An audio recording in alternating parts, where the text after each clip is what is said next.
әңгімені бастамас бұрын, арнаға тіркеліп пікір қалдырып кетіңіз. Осыдан бірнеше жыл бұрын тұрмысқа шыққанмын. Ол кезде әкем тірі еді.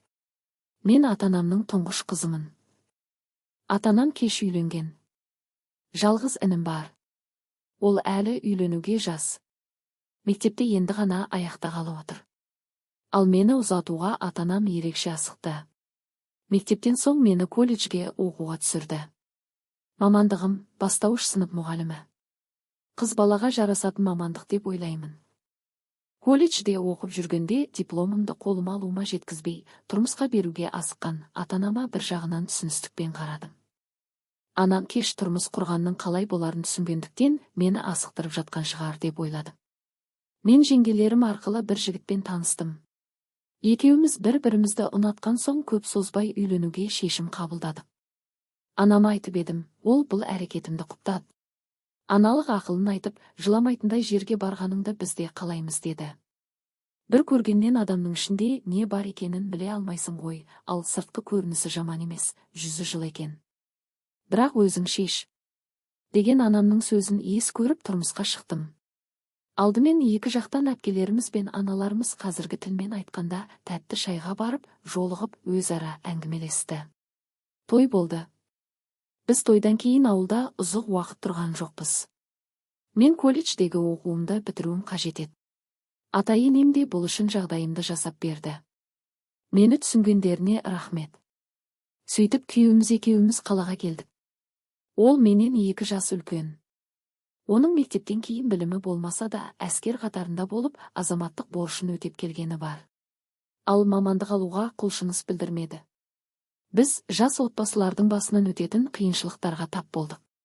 Қаражат тапшылығы, баспананың болмауы секілді қиындықтар алдымыздан шықты. Тіпті кейде болмашыға бола ұрсысып келісе алмай қала беретінбіз.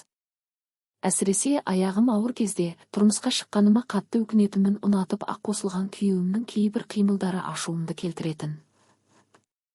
Ал жерік асымды алып беруге ақшасы болмай қалған кезде қалауымды сатып алып бере алмасаң, неге үйлендің деп жылап қалатымын.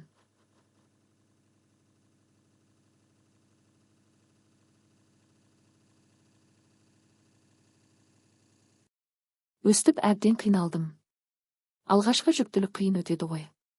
Сәл нәрсені көңіліме алып, сәл нәрседен күдіктеніп, соның кесірінен күйеуімді де ренжітіп алатымын. Шүкір қазір ондай кезеңдердің барлығынан да өттік. 3 баланың анасы атандым. Бірақ менің ашынатыным күйеуімнің түсінігін өзгерте алмай келе жатырмын. Ол мамандығы болмағандықтан тұрақты жұмыс істемейді.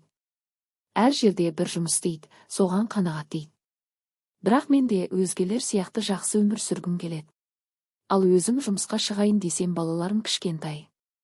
Оларды балабақшаға орналастырудың өзі қазір оңайға тимейді. Пәтерақы құны да шарықтап кетті. Осы ақшаның аздығынан күйеуім мені төркінімен араластырғысы келмейді. Жақында ең кенже сіңілім тұрмысқа шықты. Соның жасауына бірдеңе қосайық десем айқайлап шыға келді. Мен отбасылық өмірде бәріне де шыдап жүрмін. Бірақ күйеуімнің айқайына шыдай алмадым. Ал қайын жұртымда той болатын болса, біреуден қарыз алсақ та тойына үлесімізді қосамыз. Қуанышына ортақтасып сыйлық апарамыз. Неге екі жаққа теңдей қарай алмайды? Қатты айтсаң қарындасқа жақпайсың, ақырын айтсаң ақын кетеді дегендей, қатты айтсам соңы менің жұдырық иіскеуіме тура келеді. Не істерімді білмей басым қатады осындайда. Төркініме күйеуімді жамандағым келмейді. Балаларым үшін бәріне көніп келе жатырмын. Кімнің басында осындай жағдай бар? Неге күйеуімді түсіне алмай жатырмын? Шешімін табуға көмектесетін, ақыл кеңесімен бөлісетін адам табыла ма?